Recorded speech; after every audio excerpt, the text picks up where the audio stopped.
Hello everyone, कैसे हो आप सब। एक बार पुनः स्वागत है आप सभी का हमारे अपने YouTube channel Shiv coaching classes पर। उम्मीद करते हैं आप सभी मस्त होंगे, बेहतर होंगे, आप सभी की पढ़ाई भी अच्छे से चल रही होगी। तो देखिए, आज की इस वीडियो में यहाँ पे हम चैप्टर 6 यानी कि जो हमारा इवोल्यूशन वाला यानी कि विकास वाला चैप्टर चल रहा था, इसके हमने लगभग सभी इंपॉर्टेंट टॉपिक की वीडियो आपको प्रोवाइड करा दी है। यदि आप अभी तक नहीं देखे हैं तो आप प्लेलिस्ट में जाकर के देख सकते हैं। आज की जो वीडियो है इसमें हम चैप्टर 6 यानी कि इवोल्यूशन वाले चैप्टर के जितने भी मोस्ट इंपोर्टेंट क्वेश्चन है जो कि आपके पेपर के पॉइंट ऑफ व्यू से काफी इंपोर्टेंट है, और यहां पे हम कुछ सिलेक्टेड क्वेश्चन आपको बताने वाले हैं। और ये सिलेक्टेड क्वेश्चन अगर आप तैयार कर लेते हैं तो डेफिनेट रूप से इसके अलावा बहुत कम चांसेस है कि कोई भी क्वेश्चन आपके बोर्ड एग्जाम में आपके चैप्टर 6 से पूछा जाएगा। तो यहां पे पूरे के पूरे इंपोर्टेंट क्वेश्चन दिए गए हैं। देखिए, चैप्टर 6 के आपको इतने ही इंपोर्टेंट क्वेश्चन तैयार करना है। इसके अलावा आपको बाहरी बहुत ज्यादा एफर्ट नहीं मारना है, आपको केवल इतने ही सिलेक्टेड क्वेश्चन अच्छे से तैयार कर लेना है। देखिए, सबसे पहला क्वेश्चन आपको इस चैप्टर से कौन सा तैयार करना है। सबसे पहले यदि हम बात करें तो इस चैप्टर से देखिए, आपको अनुकूली विकिरण यानी जो एडाप्टिव रेडिएशन है, इस क्वेश्चन को आपको तैयार करना है कि एडाप्टिव रेडिएशन क्या होता है और एडाप्टिव रेडिएशन का प्रभाव यानी कि किस प्रकार से एडाप्टिव रेडिएशन काम करता है। इसके अलावा जो अनुकूली विकिरण है इसको आपको समझाना है, पूरा का पूरा एक्सप्लेन करना है, यानी जो एडाप्टिव रेडिएशन है इसको आपको समझाना है। इसके अलावा आपको अभिसारी विकास, कभी कभी 2 अंकों में छोटा सा क्वेश्चन पूछ लिया जाता है कि अभिसारी विकास क्या होता है, तो अभिसारी विकास भी आपको इसकी जो डेफिनेशन है ये आपको अच्छे से तैयार कर लेना है। जो दूसरा इंपोर्टेंट क्वेश्चन है, one of most important question जो कि आपके बोर्ड एग्जाम में आने की पूरी चांसेस है इस बार, वो है हार्डी-वीनबर्ग नियम।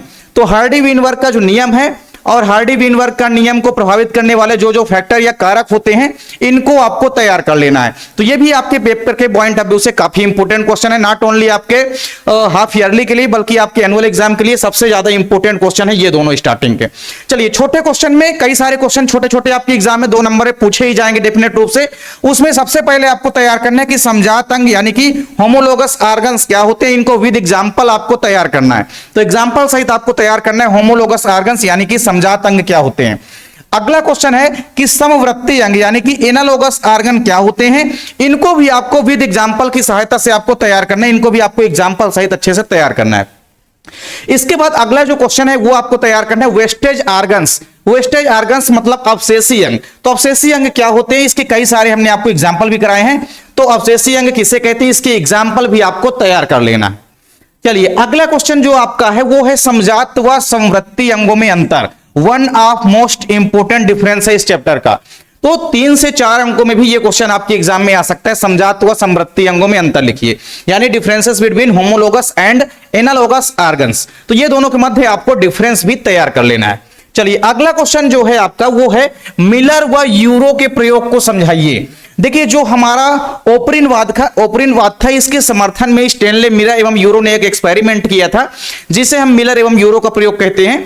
तो मिलर एवं यूरो का प्रयोग को विथ डायग्राम आपको अच्छे से तैयार करना है। यह क्वेश्चन आपके लिए काफी इंपॉर्टेंट है, 3 से 4 अंकों में क्वेश्चन आपके एग्जाम में पूछा जाएगा।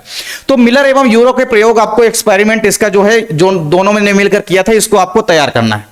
अगला क्वेश्चन है कि जैव विकास में लैमार्कवाद की भूमिका को समझाइए। मतलब लैमार्किज्म या लैमार्कवाद क्या है, आपसे यह भी पूछ सकता है कि उपार्जित लक्षणों की वंशागति का सिद्धांत समझाइए। तो आपको समझना है कि वही है, लैमार्कवाद को ही हम उपार्जित लक्षणों की वंशागति का सिद्धांत भी कहते हैं। तो वो भी आपसे पूछा जा सकता है। तो क्या क्या लैमार्कवाद ने बताया, लैमार्किज्म ने क्या क्या बताया जैव विकास या इवोल्यूशन के संदर्भ में, ये आपको तैयार कर लेना है। इसके बाद अगला क्वेश्चन आपको तैयार करना है डार्विनवाद। One of most important question है डार्विनवाद यानी कि डार्विनिज्म।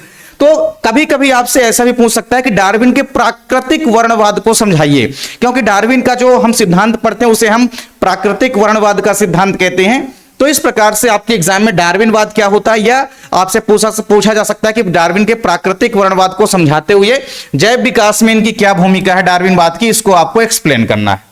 चलिए, अगला क्वेश्चन जो है आपका, अगला क्वेश्चन आपको तैयार करना है लैमार्कवाद व नव लैमार्कवाद के मध्य अंतर या डिफरेंस, जो कि काफी इंपोर्टेंट डिफरेंस है। ये आपके 2020 में एनुअल एग्जाम में पूछा भी गया है।